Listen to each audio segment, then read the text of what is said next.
음악 인트로 내레이션, 칭기즈칸. 이 이름은 우리에게 드넓은 초원을 가로지르는 말발굽 소리와 불타는 도시, 피로 물든 거리의 이미지를 떠올리게 합니다. 그렇습니다. 몽골은 역사상 가장 무자비한 정복자 중 하나였습니다. 하지만 역사 교과서가 깊이 다루지 않는 또 다른 진실이 있습니다. 칭기즈칸은 단순히 전쟁만으로 제국을 건설하지 않았다는 사실입니다. 그는 무역으로 제국을 세웠습니다. 중국에서 중동을 거쳐 유럽까지 이어지는 거대한 교역망, 실크로드야말로 그의 힘의 진정한 엔진이었습니다. 칭기즈칸은 그 이전의 통치자들이 간과했던 본질을 꿰뚫어 보았습니다. 군대는 영토를 빼앗을 수 있지만 그 영토를 유지하는 것은 오직 무역뿐이라는 것을 말입니다. 그의 제국이 번성한 이유는 칼을 잘 다루었기 때문만이 아닙니다. 그는 돈의 흐름, 즉 경제라는 거대한 혈맥을 완벽하게 장악했기 때문입니다. 오늘날 우리가 진정한 권력이 어떻게 작동하는지 이해하고 싶다면 800년 전 몽골 제국의 이야기는 그 어떤 교훈보다 날카로운 통찰을 우리에게 던져줍니다. 음악 전환 실크로드는 단 하나의 길이 아니었습니다. 수천 킬로미터에 걸쳐 비단, 향신료, 보석, 그리고 종이와 같은 물자뿐만 아니라 사상과 기술까지 실어나르던 문명 간의 네트워크였습니다. 칭기즈칸이 등장하기 훨씬 이전부터 이 길은 존재했지만 수많은 소국들로 분열되어 있었고 위험했으며 과도한 세금이 부과되는 길이었습니다. 사막과 산악지대에는 도적들이 들끓었고 상인들은 길목마다 통행세를 뜯겨 이윤을 남기기 어려웠습니다. 잦은 전쟁은 교역로를 끊기 일쑤였죠. 수세기 동안 실크로드는 현실이라기보다는 신화에 가까운 존재였습니다. 이 모든 것이 13세기 초 몽골이 초원에서 말을 몰고 나오면서 완전히 뒤바뀌었습니다. 칭기즈칸은 단순히 도시를 정복하는 데 그치지 않았습니다. 그는 그 도시들을 연결했습니다. 중국에서 페르시아에 이르는 광활한 영토를 단일한 정치 질서 아래 통합함으로써 그는 인류 역사상 유례없는 것을 창조해냈습니다. 바로 당시 알려진 세계의 대부분을 아우르는 안전한 상업 고속도로를 탄생시킨 것입니다. 이것은 결코 우연이 아니었습니다. 철저히 계획된 설계였습니다. 칭기즈칸은 상인들의 심리를 정확히 이해하고 있었습니다. 그는 상인들이 세금보다 불확실성을 더 증오한다는 사실을 알았고, 그래서 그들에게 아주 파격적인 제안을 했습니다. 바로 보호였습니다. 몽골의 깃발 아래 여행하는 상단은 몽골 군인의 호위를 받았고, 안전한 통행을 보장받았으며, 제멋대로 부과되던 통행세로부터 자유로워졌습니다. 그 대가로 상인들은 제국에 직접 세금을 납부했습니다. 몽골은 이 질서를 매우 잔혹하게 유지했습니다. 교역을 위협하는 도적들은 끝까지 추적하여 섬멸했고 중간에서 이익을 가로채려는 지방 영주들은 처형당했습니다. 역사상 처음으로 거대한 대륙 교역망이 열렸을 뿐만 아니라 안전해진 것입니다. 그 결과는 폭발적이었습니다. 물자는 전례 없는 규모로 흘러넘쳤습니다. 중국의 비단, 종이, 도자기는 서쪽으로, 페르시아의 유리 제품, 양탄자, 은은 동쪽으로 이동했습니다. 인도와 동남아시아의 향신료가 유럽의 식탁에 오르기 시작했습니다. 몽골 제국은 실크로드를 세계 최초의 진정한 글로벌 마켓플레이스로 탈바꿈시켰습니다. 엄청난 부가 정복자의 손으로 쏟아져 들어왔습니다. 무역에 부과되는 세금은 약탈보다 훨씬 안정적인 수입원이 되었습니다. 이것이야말로 칭기즈칸의 혁명적인 발상이었습니다. 전쟁은 한 번의 부를 가져다 주지만 무역은 영원한 부를 약속한다는 것을 깨달은 것입니다. 바로 이 지점에서 우리는 칭기즈칸의 진짜 천재성을 목격하게 됩니다. 그는 파괴자일 뿐만 아니라 위대한 경제 전략가였습니다. 그는 역사가들이 팍스 몽골리카, 즉 몽골의 평화라고 부르는 시대를 열었습니다. 약 100년에 걸쳐 유라시아 대륙의 상대적인 평화가 유지되면서 장거리 무역이 폭발적으로 성장할 수 있었습니다. 베네치아 상인 한 명이 몽골의 보호 아래 중국까지 안전하게 여행할 수 있게 된 것인데, 이는 이전에는 상상조차 할 수 없는 일이었습니다. 우리가 잘 아는 마르코 폴로의 전설적인 동방 여행 역시 몽골이 그 길을 안전하게 만들었기에 가능했습니다.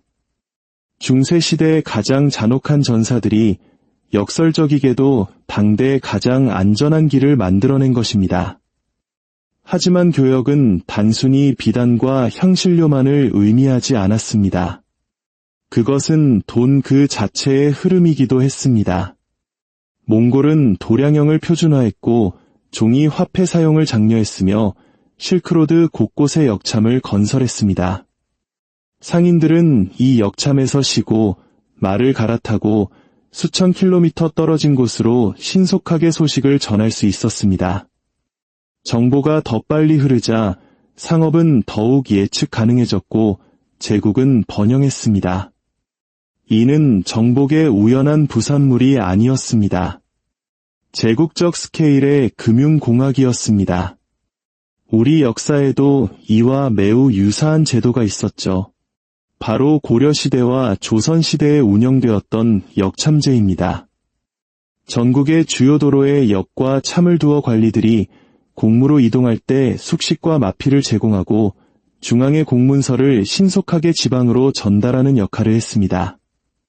몽골의 역참 시스템이 상업적 기능에 더 중점을 두었다면 우리의 역참제는 행정 및 군사적 목적이 강했지만 광대한 영토를 효율적으로 관리하고 정보를 빠르게 유통시키는 기본 원리는 놀라울 정도로 닮아 있습니다. 이처럼 위대한 제국들은 시공간을 초월해 비슷한 해법을 찾아내곤 합니다. 몽골은 화폐 시스템에도 혁신을 가져왔습니다. 특히 쿠빌라이 칸이 다스리던 중국 원나라에서는 기존 중국의 발명품이었던 지폐의 사용을 대대적으로 확대했습니다. 처음에는 혁명적이었습니다. 종이는 금속 주화보다 가볍고 운반하기 쉬워 교역의 규모를 극적으로 키울 수 있었습니다. 제국은 지폐를 법정 화폐로 선포하고 국가의 권위로 그 가치를 보증했으며 세금을 지폐로 납부하도록 했습니다. 한동안 이 시스템은 눈부시게 작동하며 원나라의 상업을 부흥시켰습니다. 하지만 역사가 우리에게 가르쳐주듯 종이 화폐에는 치명적인 유혹이 따릅니다. 바로 과잉 발행입니다. 쿠빌라이 칸과 그의 후계자들이 신뢰가 감당할 수 있는 수준 이상으로 지폐를 찍어내자 끔찍한 인플레이션이 발생했고 화폐에 대한 신뢰는 순식간에 붕괴했습니다. 여기서 우리는 시대를 초월하는 교훈을 다시 한번 확인합니다. 돈의 가치는 그것을 뒷받침하는 믿음만큼만 강하다는 것을 말입니다. 그러나 실크로드는 몽골 제국의 힘인 동시에 치명적인 약점이기도 했습니다. 무역에 기반을 둔 제국은 세계화의 위험에 그대로 노출되기 때문입니다. 비단과 은과 함께 실크로드는 또 다른 것을 실어 날랐습니다. 바로 질병이었습니다. 1340년대 흑사병은 바로 이 교역로를 따라 무서운 속도로 퍼져나가 유럽과 중동, 그리고 아시아 전역을 초토화시켰습니다. 몽골을 부유하게 만들었던 바로 그 네트워크가 이제는 제국을 약화시키는 죽음의 통로가 된 것입니다. 이는 무역이, 그리고 돈이 결코 중립적이지 않다는 사실을 상기시킵니다. 불을 창출할 수도 있지만 붕괴를 전파할 수도 있다는 것을 말입니다. 몽골 제국은 결국 분열되었습니다. 14세기 후반이 되자 한때 중국에서 지중해까지 뻗어있던 거대한 칸국들은 서로 전쟁을 벌였습니다. 하지만 칭기즈칸이 시작한 아이디어, 즉 제국의 흥망성쇠가 교역로의 힘에 달려있다는 생각은 결코 사라지지 않았습니다. 오히려 그 후 수세기 동안 세계를 지배하는 강대국들의 청사진이 되었습니다. 생각해 보십시오. 그 후에 어떤 일이 일어났습니까? 오스만 제국은 동지중해를 장악하고 아시아의 물품을 갈망하는 유럽 상인들에게 막대한 세금을 부과했습니다. 그 통행세가 감당할 수 없게 되자 유럽인들은 새로운 항로를 찾아 나섰고 이는 대항해 시대에 불을 지폈습니다. 콜럼버스가 서쪽으로 항해한 것도 바스코 다 가마가 아프리카 남단을 돌아 항해한 것도 그 본질은 영광이 아닌 무역이었습니다. 몽골은 동양과 서양이 연결되었을 때 무엇이 가능한지를 유럽에 보여주었습니다. 몽골 제국이 무너졌을 때 유럽인들은 그 꿈을 포기하는 대신 배를 만들어 그 꿈을 재현하고자 했습니다. 이런 의미에서 칭기즈칸의 제국은 끝난 것이 아니라 전 지구적으로 확장된 것입니다. 그가 사용했던 원칙들은 오늘날에도 여전히 유효합니다. 전 세계의 석유, 반도체, 곡물, 자본을 실어 나르는 오늘날의 공급망은 바로 현대판 실크로드입니다. 13세기의 상인들처럼 오늘날의 기업과 국가들도 낮은 세금보다 안정성과 보안을 더욱 갈망합니다. 말라카 해협이나 수에즈 운하와 같은 해상의 길목이 왜 그토록 치열하게 보호받는지 생각해보면 쉽게 알 수 있습니다. 해적이 무역을 위협하면 해군이 출동하는 것은 과거 몽골 기병대가 도적을 소탕했던 것과 본질적으로 같습니다. 2020년 전 세계적인 팬데믹이 닥쳤을 때 공급망이 마비되었던 것은 흑사병이 대상들의 발을 묶었던 것과 똑같은 충격을 시스템 전체에 주었습니다. 역사의 운율은 명확합니다. 무역은 부를 창조하지만 그 취약성은 부를 파괴할 수 있다는 것입니다. 칭기즈칸의 유산에서 우리가 배울 수 있는 교훈은 무엇일까요? 첫째, 무역이 곧 권력이라는 것입니다. 칭기즈칸은 말 위에서 정복했지만 대상들의 행렬 위에서 통치했습니다. 실크로드의 통제권은 그 어떤 칼보다 강력한 힘을 그에게 주었습니다. 둘째, 부는 언제나 취약하다는 것입니다. 비단과 은을 실어 나르던 길은 역병 또한 실어 날랐습니다. 우리가 사는 세상에서 번영을 가져다주는 공급망은 팬데믹이든 금융위기든 지정학적 봉쇄든 이 길을 전파하는 통로가 될 수도 있습니다. 마지막으로 진정한 부는 회복 탄력성에 있다는 것입니다. 몽골 시대를 살아남은 사람들은 쉬운 이익을 쫓던 사람들이 아니라 변화에 적응하고 이염을 분산하며 한번 무너진 신뢰는 다시 쌓기 어렵다는 것을 이해했던 사람들이었습니다. 오늘 이야기를 듣는 여러분에게 주는 교훈은 단순하지만 강력합니다. 접근성을 안전성과 혼동하지 마십시오. 글로벌 금융 시스템은 실크로드처럼 모든 것이 안정적일 때는 환상적으로 작동합니다. 하지만 연결고리가 끊어지고 신뢰가 무너질 때 안전하다는 환상은 하룻밤 사이에 사라집니다.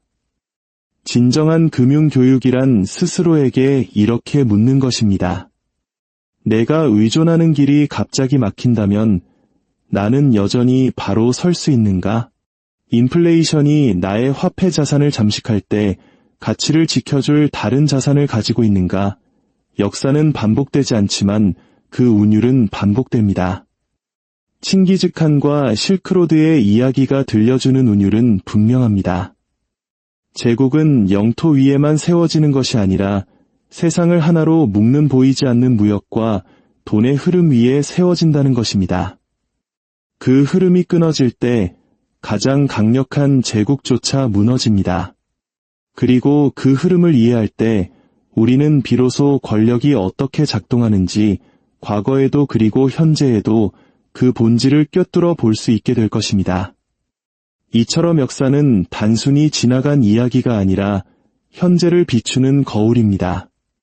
지식의 실크로드를 따라 저와 함께 세상을 보는 새로운 관점을 얻고 싶으시다면 구독과 좋아요를 통해 이 여정에 동참해 주십시오. 여러분의 응원이 더 깊고 넓은 탐험을 가능하게 합니다. 다음 이야기에서 다시 뵙겠습니다. 감사합니다.